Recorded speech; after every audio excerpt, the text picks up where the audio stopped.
유례 없는 코로나19 바이러스의 전염병으로 인해서 가정의 대문들이 닫히고 거리의 차들이 사라졌습니다.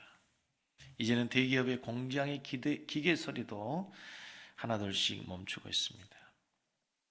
대한민국 국민의 건강이 위험하고 우리 대한민국 경제가 위험합니다.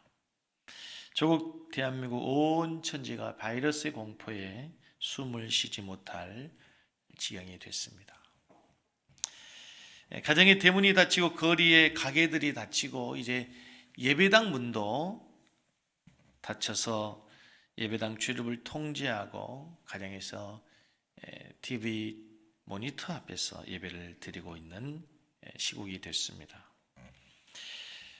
먼저는 이런 환경에서도 믿음을 가지고 예배하는 우리 모든 성도들에게 정말 하나님께서 예배의 기쁨을 주시고 또 어떠한 처지의 환경에서 예배하든지 이 예배도 살아있는 하나님께 신령과 진정으로 예배하는 우리 모든 성도들 되시기 바랍니다.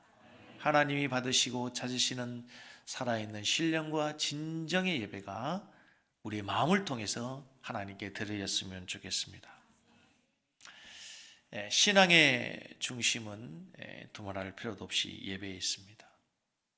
예배가 무너지면 모든 것이 무너진다고 저는 지금까지 신념을 가지고 가르치고 선포했습니다. 근데 현 시국이 점차 어려워지면서 사회적인 분위기가 전염병의 근원이 마치 교회인 것처럼 인식되어지고 또 교회에서 드리는 예배를 국가와 정부가 나서서 자제해 줄 것을 여러 경로로 통해 전달되고 있습니다. 오늘도 오는데 또 문자가 또 오더라고요. 예배당에 성당에 하는 이런 것들을 자제해 달라고 정부가 나서서 권면하고 있습니다.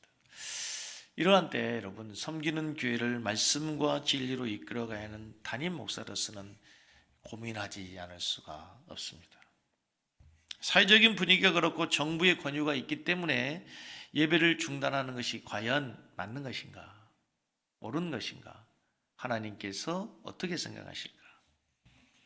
여러분 예배를 드리다가 일본 경찰이 총칼을 들고 위협해도 우리의 믿음의 선진들은 생명으로 주의를 지키고 예배를 지켰습니다. 주기철 목사님은 일사각오를 외치다가 잡혀서 옥중에서 순교하셨습니다. 주기철 목사님 우리 종신대학교의 전신인 평양신학교 출신, 다시 말하면 우리의 믿음의 직계 선배이십니다. 화성시, 우리가 화성시에 있지 않습니까? 화성시 제암리 교회 성도들은 예배를 드리다가 일본 순사들이 교회 문을 폐쇄하고 불을 지름으로 전원 순교하는 일도 있었습니다. 그렇다면 우리 교회는 이러한 때 어떻게 행동해야 되는가? 주기철 목사님처럼 제암리 교회 성도들처럼 일사의 각오의 신앙으로 예배를 지켜야 되는가?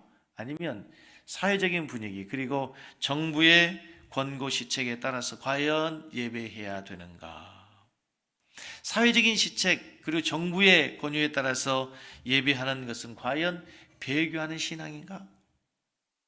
그 옛날 우리 믿음의 선조들은 신사 참배 앞에서도 예배를 지키고 주의를 생명처럼 지켰는데 이것은 우리의 신앙의 양심상 부끄러움은 없는 것인가? 염려하는 가운데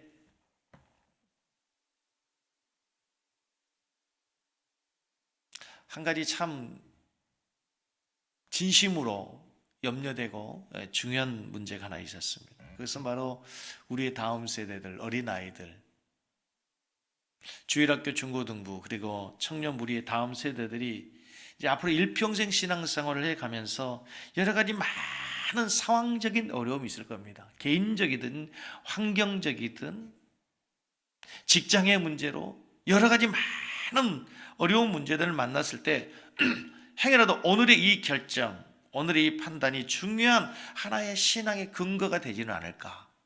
무슨 말인가 하면 우리 아이들이 2020년 오늘 가정에서 인터넷으로 예배드리는 이 문제를 가지고 하나의 신앙의 중요한 결정의 근거로 삼아서 이 다음에 우리가 그때 그렇게 예배 드렸잖아. 그렇게 드려도 문제 없잖아. 우리 섬기는 교회 담임 목사님이 그렇게 예배 드리라고 했잖아 라고 하는 판단의 근거가 된다면 대단히 큰 문제가 될 수 있다고 하는 거예요. 그래서 저는 오늘 이 섬기는 교회 성도님들에게 이 상황이 어떤 상황이면 우리는 신학적으로 그리고 성경적으로 어떤 근거를 가지고 우리는 왜 이렇게 예배를 드려야 되는지에 대해서 설명해야 된다 생각을 하게 된 것입니다. 물론 주일 예배 대체를 놓고 목회자 간에도 저희 친구 간에도 치열한 신학적인 논쟁이 있습니다. 저하고 가장 친하게 지낸 친구 목사 있습니다. 어제 저녁에 서로 설교의 권고를 바꿨어요. 전혀 다른 설교입니다. 전혀 다른 설교로 일사각오의 신학으로 주의를 지키고 예배를 지키고 신앙을 지켜야지. 이것은 비겁한 것이다. 비겁한 단어는 표현을 쓰지 않았지만 그런 쪽의 설교로 저는 지금 전혀 다른 설교를 하고 있는 겁니다. 그렇다면 이러한 때에 우리 교단의 신학위원회에서 주일 예배 대체에 따른 신학적 고찰 등으로 우리 교단의 목회자들이 교회가 나아가야 될 가이드라인을 제시해 주셨습니다. 고마운 일이죠. 우리 개혁교회, 우리 교단을 개혁교회라고 해요. 개혁주의 교회라고 합니다. 개혁주의 교회에서는 성경이 가르친 것만을 예배 원리, 우리의 신앙의 규범으로 삼습니다. 그렇죠? 모든 판단의 근거는 하나님의 말씀의 성경이 근거로 해야 되는데 우리가 주의를 지키는 것은 예수 그리스도께서 부활하심으로 부활을 통해서 구약의 안식일 제도를 완성하시고 구원을 완성하신 것을 기념하기 위한 거예요. 그래서 교회는 어떠한 경우에도 여러분 주일을 거룩하게 지키고 예배당에 모여서 예배를 드리는 것이 원칙이라는 사실을 기억할 수 있기를 바랍니다. 그러므로 교회 공동체가 함께 모이는 공예배를 임의로 소홀히 하거나 저버리지 말아야 됩니다. 즉 정한 시간 정한 장소에 예배 드리는 것이 우리가 온전한 신앙을 지킬 수 있는 신앙의 가장 중요한 척도이고 신앙의 중요한 뿌리이고 신앙의 원리라는 사실을 믿으시기 바랍니다. 하지만 지금은 특별한 시기입니다. 천재지변과 같은 재난의 상황입니다. 여러분 신사참배와 같이 신앙의 배교에 대한 것이나 신앙 고백에 대한 문제가 아니라 전염병으로 사회와 민족이 위기에 처한 시국이에요. 천재지변과 같은 재난의 상황에 처했다거나 그리고 해외 선교지에서 핍박을 피하여 은신처에 숨게 되었다거나 위급한 상황에서 병원에 가게 된 경우라면 예배당에 모여 예배드리지 않는 예배의 모습이라 할지라도 우리는 하나님께 신령과 진정으로 예루살렘에서도 말고 어디서 말고 하나님께 영으로 예배할 수 있음을 믿습니다. 하나님은 그렇게 신령과 진정으로 예배하는 자들을 찾으시고 기뻐하신다 했습니다. 오늘과 같은 상황에 비슷한 상황이 역사적에 있었는데 1527년 비텐베르크의 흑사병이 돌았을 때 마르틴 루터는 떠나지 않고 환자들을 돌보고 강의를 진행했습니다. 전염병이 창궐하는 가운데서도 그 환자들 곁에서 하나님의 말씀을 강론했어요. 그러나 하나님의 말씀을 가르치고 또 전파할 수 있는 미사를 인도할 수 있는 사제들이 충분했을 때 목사의 숫자가 충분할 때 그는 더 많은 목사들이 감염될 필요는 없으니 굳이 필요 없으니 다른 많은 사람 나머지 모든 사람들은 피신할 것을 권했어요. 피난한 행동을 죄로 간주하지 않았다는 겁니다. 이번 코로나19 확산 상황은 전염병의 창궐이라는 천재지변에 준하는 재난의 상황입니다. 또한 한국 교회를 위협하는 신천지 이단의 주수꾼들이 예배 침투해서 바이러스를 고의로 전파할 가능성이 매우 높은 위급한 상황이기도 합니다. 이러한 경우 재난에 대한 긴급한 대응으로서의 조치를 고려하여 우리 당회에서는 그리고 위원장회에서는 실행하게 된 것입니다. 한 가지 중요한 성경적 근거는 여러분 가정의 예배 이것은 초대교회 예배의 처소였습니다. 초대교회는 가정에서 모여서 예배를 했어요. 가정에서 드리는 예배는 성경적 근거에 기초한 가장 본래적인 예배의 형태인 것입니다. 그렇다고 해서 우리가 그런 모든 성도들이 다 앞으로도 가정에서 예배를 드려야 된다라고 하는 얘기는 아니고, 지금 이 시국이 재난의 시국이고 이단이 고의로 전염병을 전파할 위기가 있는 가운데에서 우리는 교회를 지키고 성도들을 지켜야 될 그런 사명감에서 부득이한 조치라는 사실을 믿으시기 바랍니다. 예배의 궁극적인 목적이 여러분 하나님께 영광을 돌리고 하나님을 사랑하고 이웃 사랑의 실천이라면, 코로나19 확산으로 인해서 발생한 위기 상황 가운데 교회는 개인의 신앙도 중요하고 개인의 건강도 지켜야 하지만 국민들의 건강을 유지하고 사회를 안정되게 하기 위한 실천에도 저는 앞장서야 된다고 믿습니다. 온 세상의 만물이 하나님의 은혜 가운데, 하나님의 지배와 하나님의 다스림과 하나님의 통치 가운데서 하나님의 샬롬, 하나님의 평강을 누리도록 하는 것이 하나님의 나라의 백성의 삶의 목적이에요. 목적. 교회가 해야 될 일이에요. 힘써 기도해야 되고, 교회가 재난을 당했을 때 교회는 그 사회를 치유하고 회복하기 위해서 교회가 가진 모든 역량을 다 쏟아서 지역을 섬기는 교회가 되어야 될 줄로 믿습니다.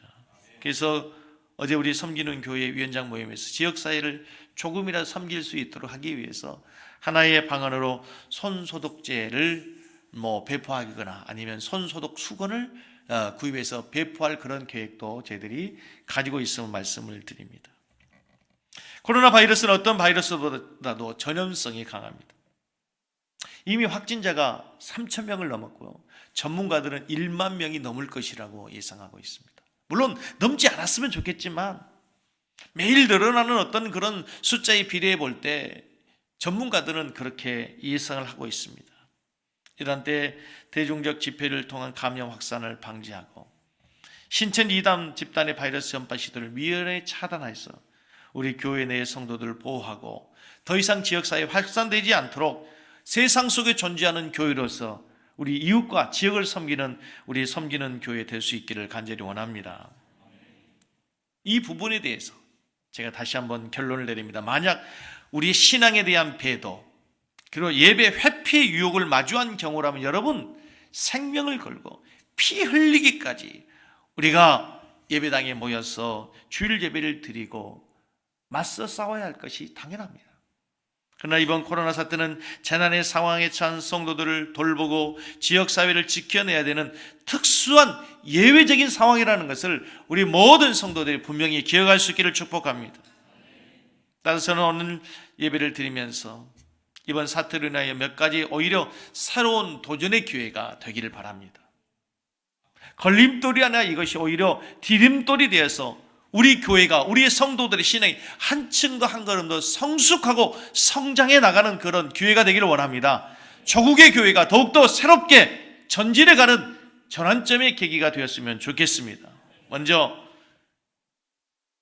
가정 예배의 회복의 기회가 되었으면 좋겠어요.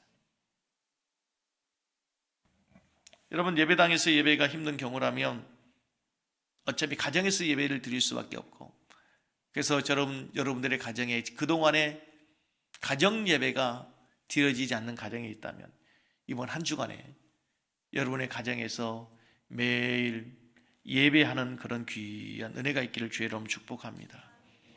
혹시 지금 가정에서 혹은 영상 예배를 통해서 예배를 드리는 성도들이 계시다면 여러분 예배당에 오실 때 그 복장 그대로 태도, 마음가짐 그리고 순서에 따라서 정성껏 예배할 수 있기를 바랍니다.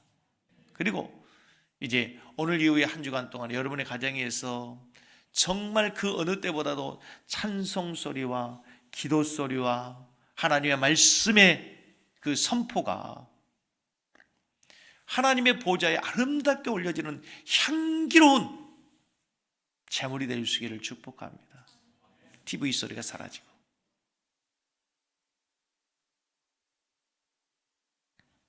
여러분들이 뜨겁게 하나님께 찬양하고 기도하고 예배할 때 여러분의 가정에 하늘의 문이 열려지고 하나님께 한 걸음 더 가까이 갈 수 있는, 그래서 좀 더 거룩해지는 영적으로 성숙한 가정 예배의 회복의 기회가 되었으면 좋겠어요. 그리고 이 땅을 치료해 주시도록 하나님께 기도하는 우리 성도들 되었으면 좋겠습니다. 제가 여러분 우리 성도들에게 늘 강조하지만 애국이 뭡니까 여러분? 저는 진짜 애국이 우리 그리스도인들이라고 생각해요. 누가 알아두지 않아요. 대가를 바라지 않아요. 정말 우리는 조국을 사랑하는 마음으로 이 나라를 다스리고 통치하시는 하나님께 기도하는 거예요. 오늘 시편 기자가 처한 환경은 어쩌면 우리가 처한 환경과 흡사합니다. 시편 91편 5절로 6절 말씀에 보면 너는 밤에 찾아오는 공포와 낮에 날아드는 화살과 어두울 때 퍼지는 전염병과 밝을 때 닥쳐오는 재앙을 두려워하지 아니하리로다. 시편의 기자는 두 가지 어려움을 동시에 눈앞에 맞이하고 있는 거예요. 눈앞에서는 지금 적군의 화살과 창이 있습니다. 전쟁을 벌여 적들이 공격해 온 것입니다. 언제 그들의 화살이 날아올지 모르는 위기입니다. 여러분, 전쟁의 공포가 얼마나 전쟁 공포가 얼마나 무서운지 상상해 보셨습니까? 언제 화살이 날아올지, 언제 적의 포탄이 날아올지 상상할 수 없는 공포 속에 있을 거예요. 그런데 여러분, 전쟁 공포보다 더 무서운 것이 있어요. 전염병의 위기가 있습니다. 3000년 전 아마 위생 상태가 엉망이었을 겁니다. 의술도 변변치 않았습니다. 자주 전염병이 있었을 거예요. 여기저기서 비명과 통곡 소리가 들리는데 이웃 친구가, 가족이 하루아침에 시체로 변합니다. 오늘 본문 말씀에 보면은요, 오늘 본문 말씀에 보시면은 7절에 보면 1000명이 내 왼쪽에서 10,000명이 내 오른쪽에서 엎드러지나 이 재앙이 내게 가까이 하지 못하. 지금 하루아침에 1000명이 왼쪽에서 넘어져요. 왼쪽에서 1000명이 죽어갑니다. 오른쪽에서 1만 명이 죽어가는 대재앙 전염병이 창궐하고 있는 가운데 있는 거예요. 상상만 해도 두렵습니다. 그래서 3절을 보시면 지금 전염병을 고생하는 사람들이 많고요. 6절을 보시면 전염병의 재앙이 이미 눈앞에 닥쳐와 있는 가운데 있어요. 얼마나 두려운지 밤에는 공포, 낮에는 두려움이라는 단어를 사용해서 지금 이 시편의 기자가 어려운 상황, 어려운 환경 가운데 있음을 표현하고 있습니다. 어쩌면 우리의 상황과 똑같지 않습니까, 여러분? 코로나 바이러스의 공포도 공포지만 이제 벌써 경제적인 어려움을 토로한 사람이 많습니다. 각 분야에 지금 각 경제 적신호들이 켜지고 있습니다. 거리에 사람들이 없고요. 도로를 틈새 없이 메웠던 차들이 흔적 없이 사라지고 도로가 텅 비면서 가게 손님들이 끊어지기 시작했습니다. 영세 상인들이 매월 내야 될 월세를 걱정하는 가운데 있고, 항공업계는 지금 전례 없는 정말 위기 상황이라고 합니다. 공장이 멈춰섭니다. 현대자동차도 멈추고 삼성전자도 멈추고 앞으로 어떤 일이 어떻게 일어날지 아무도 알 수 없습니다.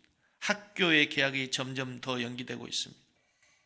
코로나의 전염병만 걱정되는 것이 아니라 이제는 앞으로 살아갈 길이 막막하다고 얘기합니다. 가슴이 답답하고 숨을 쉴 수가 없다고 얘기합니다. 지금 시편의 기자가 전염병과 전쟁을 앞에 두고 두려워하고 염려하고 공포에 떠는 것처럼 지금 우리 시국이 그렇다는 것입니다. 이러한 때 우리 그리스도인들은 과연 어떤 모습을 해야 할까요? 저는 먼저요, 우리 성도들의 마음속에 첫째는 감사하는 마음이 회복돼야 된다고 믿습니다. 지금까지 우리가 누려온 삶이 얼마나 감사했는지 보십시오. 여러분, 마음껏 찬송하고 마음껏 예배하고 예배당에 와서 우리들이 거리낌 없이 하나님을 찬송하고 예배할 수 있었다는 것이 얼마나 감사합니까, 여러분? 지금 여러분들이 지금 마스크를 끼고 있으면서 내가 건강하게 아무 생각 없이 호흡할 수 있었던 것이 얼마나 감사했던지. 우리는 귀한 것을 잃어버리고서야 꼭 그것의 소중함을 깨닫게 되는 어리석은 자들이에요.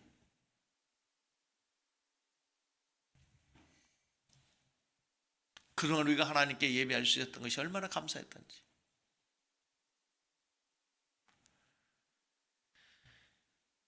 그동안에 마스크 끼지 않고 숨 쉬고 호흡할 수 있었던 것이 얼마나 감사한 것인지. 시편 137편을 보시면 여러분, 이스라엘 백성들이 바벨론에 포로 잡혀가서 그들이 옛 추억을 그리워하면서 기록한 시입니다. 슬픔의 애가입니다. 조국을 잃은 이스라엘 백성들의 애가. 그들이 그발강가에 모입니다. 그리고 통곡합니다. 무엇 때문에 그들이 울어요? 조국이 망했습니다. 조국의 예루살렘 성벽이 회파됐고 성전이 무너졌고 성전에서 예비하는 모든 기구들은 바벨론 왕 느부갓네살이 다 가지고 가서 그것으로 술잔을 만들어서 술을 마십니다. 통곡할 일이죠. 가족과 고향을 잃어버리고 그들이 매일 강가에 모여서 울고 통곡합니다. 그런데 그들이 통곡한 가장 커다란 이유는 여러분 재물 때문도 아니고 건강 때문도 아닙니다. 가장 더 그들이 고통스럽고 통곡했던 이유 중 하나는 하나님께 예배할 수 없다는 것이었어요. 그들은 하나님께 선택받은 하나님의 선민 아브라함의 후손이라고 하는 그 자부심이 얼마나 대단했는지 모릅니다. 그들은 매년 1년에 수차례씩 예루살렘 성전에 올라가서 하나님께 예배드리면서 자기들이 얼마나 큰 하나님의 은혜와 복을 받고 사는지 그들은 늘 확인하며 감격해서, 그런데 그들이 예배할 수 없습니다. 성전이 무너졌어요. 제사장도 없습니다. 제물도 없습니다. 강가에 모여서 자기의 조국을 바라보면서 그 옛날 하나님께 예배했던 데를 그리워하며 눈물을 흘린 거예요. 우리가 매주 예배를 드리는 것이 때로는 어렵고 힘들고 그래서 형식적이고 기계적이고 의무적인 예배를 드렸을지도 모릅니다. 하지만 이제 우리가 하나님께 예배 드릴 수 있음에 감사하는 기회가 되기를 바랍니다. 예배할 수 있는 환경, 예배하고 싶지만 예배당에 올 수 없는 건강이 어려우신 분들이 얼마나 예배를 사모하는지 우리의 마음으로 다시 한번 느끼는 시간이 되어야 될 줄로 믿습니다. 포로로 잡혀간 이스라엘 백성들이 시편 137편에 보면은 더욱 힘들고 어려운 일이 또 하나 있었어요. 그게 뭐냐면 주변 이방인들의 조롱이었습니다. 하나님, 유대인들은요, 그들이 노예로 잡혀갔고 포로로 잡혀가서 생활하면서도요, 마음 한편에서는요, 바벨론 사람들을 멸시했습니다. 하나님도 모르는 이방인, 율법도 모르는 이방인, 우리가 비록 너희들에게 육체적으로는 노예가 됐으나 하나님은 우리를 더 사랑하신다는 자부심과 긍지로 살아가고 있는 자들이에요. 그런데 시편 137편 3절과 4절에 보면 이렇게 기록되어 있습니다. 같이 읽습니다. 이는 우리를 사로잡은 자가 거기서 우리에게 노래를 청하며 우리를 황폐하게 한 자가 기쁨을 청하고 자기들을 위하여 시온의 노래 중 하나를 노래하라 하미로다. 우리가 이방 땅에서 어찌 여호와의 노래를 부를까? 무슨 얘기냐면요, 바벨론의 사람들이 하나님께 찬양하는 그 찬양의 노래가 있잖아요. 찬송이 있잖아요. 그걸 자기들을 위해 부르라는 거예요. 자기들을 기쁘게 하라. 너희들이 하나님께 예배할 때 불렀던 그 찬양의 노래를 이제 우리의 기쁨을 우리의 연회에서 부르라는 거예요.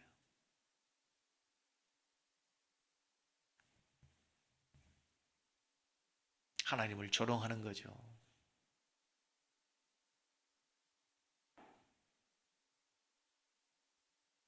하나님의 이름을 존귀하게 여겨 감히 여호와라고 이름도 부르지 못한 이스라엘 백성들에게는 참을 수 없는 모욕인 거예요.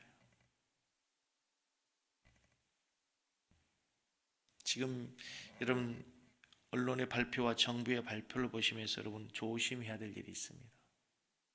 지금의 모든 문제를 마치 교회에 있는 것처럼 언론과 여론이 흘러가는 것을 우리들이 경계해야 됩니다.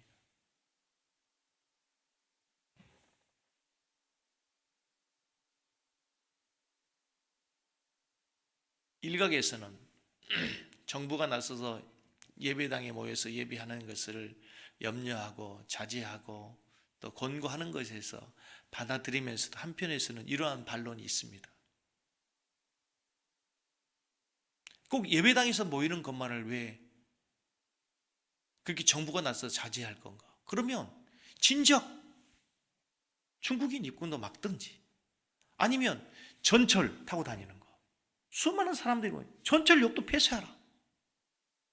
엄연한, 여러분, 물론 긍정적인 측면에서 우리들이 아까 얘기했던 것도 있지만 다른 측면에서 얘기하는 거예요. 저희 처음 설교 말씀 기억하시죠? 다른 측면에서 지금 뭘 염려하냐면 정부가 지나치게 종교에 간섭하는 것은 이것은 염려스러운 일이라고 하는 거예요. 그리고 사람들의 시선과 사회적인 시선이 이제 신천지가 꼭 기독교인 것으로 생각하고, 여러분, 우리는 신천지를 기독교로 인정하지 않습니다. 그들도 기독교라고 얘기하지 않습니다. 그들은 스스로 신천지 예수교 장막선전이라고 얘기합니다. 이만이라고 하는 사람은 잘 세상에 알려지지 않습니다. 그가 어떤 사람인지, 그리고 그가 어떤 신학을 근거를 갖고 있는지, 왜냐하면 전혀 근거가 없어요. 그 사람 신학을 해본 적이 없으니까. 신학교를 다녀본 적이 없어요. 그 사람의 이런 어떤 신앙의 연력을 보면요, 다 잘못된 어떤 이단들의 박태선으로 해가지고 무슨 유재래가 무슨 어떤 그런 무슨 장막으로 해가지고 전혀 신앙의 근거도 없이, 여러분 적어도 하나님의 선지자라고 한다면, 메시아라고 한다면 헬라어를 하나는 읽을 수 있어야 될 거 아닙니까? 하나님의 말씀이 기록된 헬라어 정도 읽을 수 있어야 될 거 아닙니까?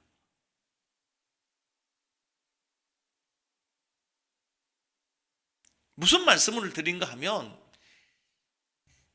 조국을 잃고 성전을 잃고 하나님께 예배하지 못한 그발 강가에 있는 유대 백성들에게 더 가슴 아픈 일은 뭐였는가 하면, 하나님을 조롱하는 이방의 그 바벨론의 백성들이 너희들이 하나님께 찬양했던 그 찬양의 예배를 우리의 연회에서 우리를 위해 부르라고 하는 그 모욕적인 말을 듣고 그들은 더 슬퍼하고 더 모욕감을 느낀 거예요. 이번 일로 인해서 기독교가 사회적인 이미지, 사회에서 너무 이미지가 땅에 떨어지는 수모를 겪고 있습니다. 이 일로 인해서 전도의 길이 막힐까 정말 염려가 되고요. 제가 코로나 바이러스에 전염되는 고통당하는 것보다 더 큰 고통은 주님의 교회가 하나님의 영광이 가려지고 하나님의 영광이 실추되는 것이 더욱 가슴이 아프다는 거예요.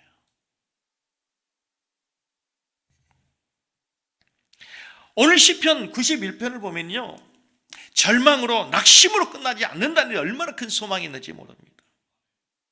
오늘 본문 말씀에 보면 12절 말씀 보세요.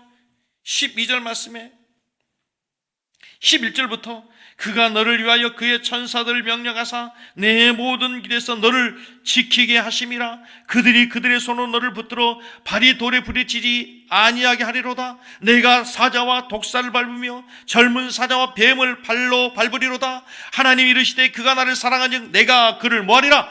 건지리라. 그가 내 이름을 안즉 내가 그를 높이리라. 그가 내게 간구하리니 내가 그에게 응답하리라. 그들이 환난 당할 때 내가 그와 함께하여 그를 건지고 영화롭게 하리라. 내가 그를 장수하게 함으로 그를 만족하게 하며 나의 구원을 그에게 보리라 하시도다. 할렐루야. 여러분, 오늘 시편의 91편을 10절 말씀까지만 보고 전쟁의 위험, 전염병의 공포로 끝나면 하나님 말씀이 아닌 거예요. 그러나 11절 말씀에서 계속된 하나님의 말씀이 내가 너를 붙들리라. 돌에 부딪히지 않게 하리라. 독사를 밟으며 젊은 사자와 뱀을 발로 누리를 것이다. 내가 너를 높이리라. 영화롭게 하리라. 건지리라. 하나님의 약속의 말씀이 있다는 사실을 믿으시기 바랍니다.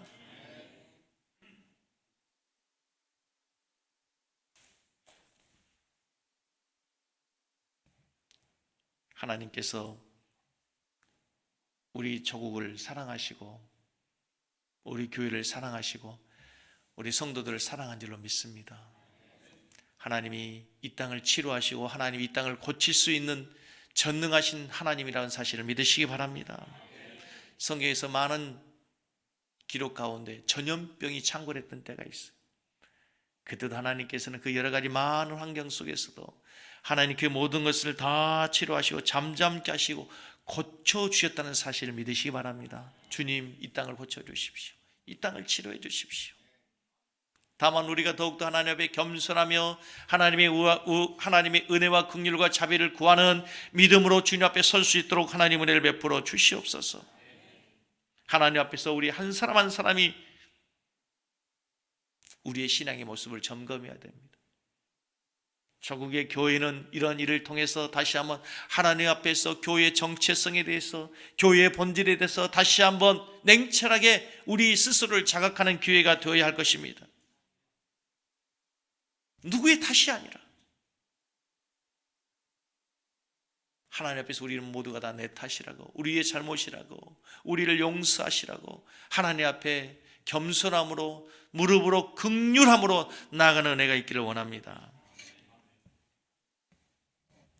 한번 따라서 하겠습니다. 교회는 형통합니다. 여러분, 형통이라는 단어를 참 좋아하시죠? 어제 하나님의 말씀을 준비하고 묵상하는데요, 요셉이 생각이 나는 거예요. 이 요셉의 삶을 기록하면서 성경에서요, 독특한 단어를 사용합니다. 형통한 자라고. 요셉이 형통하였더라. 그런데 여러분, 요셉이 형통한 자가 되었다라고 하는 단어를 성경에서 사용할 때 요셉이 총리가 되었을 때가 아니에요. 성경을 자세히 보시면 요셉이 억울하게 보디발의 집에 팔려서 억울한 노예 생활할 때, 요셉이 성실하게 살아서 또 인정받았는데 왕의 죄수들이 갇히는 감옥에 있을 때 형통하다, 이렇게 얘기해요. 요셉의 입장에서는 이해되지 않습니다. 요셉의 마음으로는 받아들이기 어려운 얘기예요. 그런데도 형통이다, 얘기해요. 여러분, 역사를 보면요, 커다란 재앙이나 환란이 지나고 나면 개인에게서도 그렇고 한 민족에게서도 그렇고 지나고 보면 거기에 하나님의 뜻이 있고 하나님의 섭리가 있음을 깨닫게 됩니다. 우리가 지금 아프고 힘이 들어도 하늘을 보아도 땅을 보아도 아무리 봐도 하나님의 뜻이, 주님의 뜻이 보이지 않지만 시간이 지나면 하나님의 뜻이 이루어져 있음을 보게 될 거예요. 요셉의 삶이 그렇게 돼요. 무슨 얘기인가 하면, 형통이란 단어를 우리 다시 한번 생각해 보면, 형통이란 단어는 세 가지 의미가 있어요. 오늘 설교의 마지막 결론이에요. 형통이란 단어는 몇 가지 뜻이 있어요? 세 가지가 있어요. 첫째는 말 그대로 계획한 대로 이루어지는 거예요. 잘 되는 거예요. 그 형통이에요. 그러나 가장 초보적인 단계예요. 두 번째 형통이라는 단어는 뭐냐면요, 앞으로 전진하다라는 의미가 있어요. 형통은 뭐냐면 장애물이 있어도, 난관이 있어도 만약에 그것을 뚫고 나갔다 뭐예요? 그건 형통이죠. 히브리인들은 그렇게 생각했어요. 형통을 꼭 아무 어려움 없이 그냥 평탄하게 거기에 가는 것뿐만 아니라 어떤 어려움과 난관이 있어도 그것을 뚫고 전진했다면 그건 형통이라는 거예요. 요셉의 삶을 생각해 보세요. 요셉의 마지막 삶의 클라이맥스가 뭡니까? 총리가 되는 거예요. 그래서 가족을 구원하고 애굽을 구원하는 구원자가 되는 거예요. 그런데 지금 요셉이 감옥에 있어요. 사람의 눈에는 그것은 실패예요. 낙심이에요. 좌절이에요. 그런데 하나님의 눈에서 보면은요, 그게 뭐냐면 총리를 향해서 한 걸음 더 가는 거예요. 감옥에 갇혔어요. 보디발의 입에서 감옥에 갇혔어요. 그거야말로 진짜 형통한 거예요. 어때요? 한 걸음, 한 계단을 더 앞서 전진한 거예요. 저는 이번 일을 통해서 여러분, 우리 섬기는 교회가, 그리고 조국의 교회가, 우리 민족이 형통할 수 있다고 믿습니다. 우리 민족이 얼마나 대단한 민족이냐면 여러 가지 어려운 문제, 역사를 보면요, 우리는 어려울 때 더 하나가 됩니다. 우리는 몇 년 전 1997년도 겪었던 IMF도 세계에서 가장 먼저 탈출한 위대한 민족인 것을 믿습니다. 이 코로나 정도야 저는 시간이 지나면 해결되지 않겠습니까?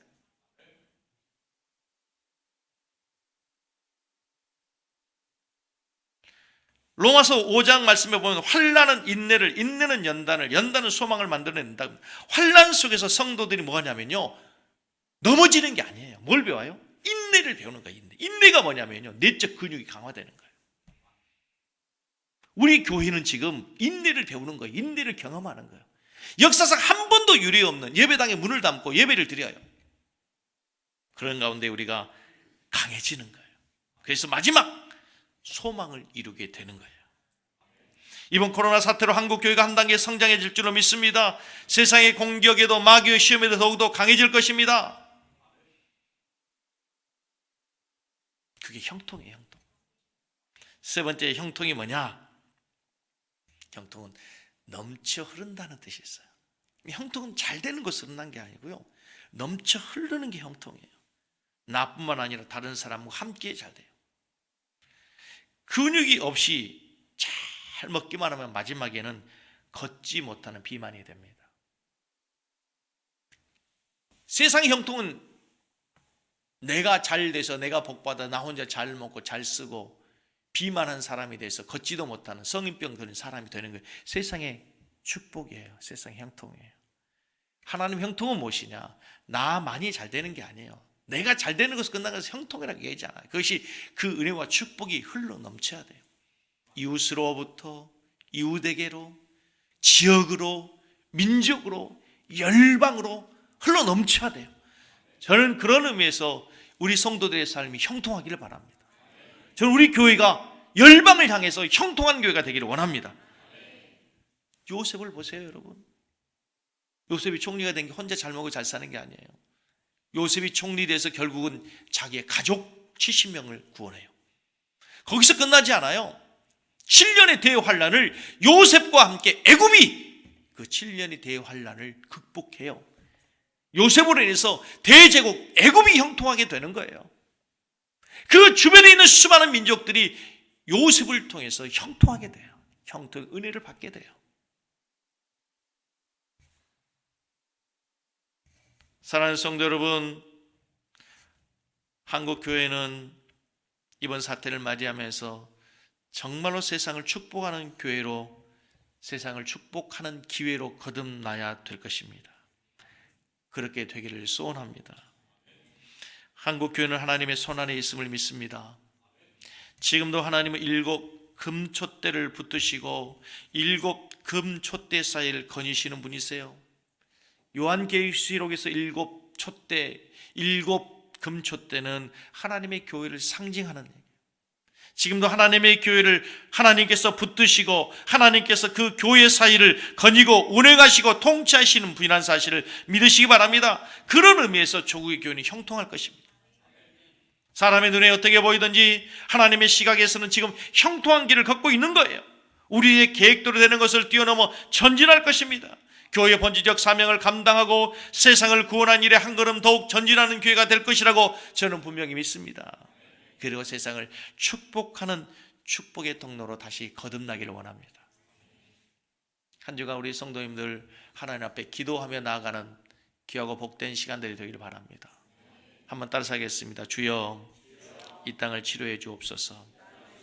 주여, 이 땅에 긍휼을 베풀어 주옵소서. 한 주간 우리 성도님들 하나님 앞에서 더욱더 겸손함으로 이 땅을 위해서, 이 민족을 위해서 기도하는 애국하는 성도들 다 되기를 주님의 이름으로 간절히 축복합니다. 우리 한번 찬양하겠습니다.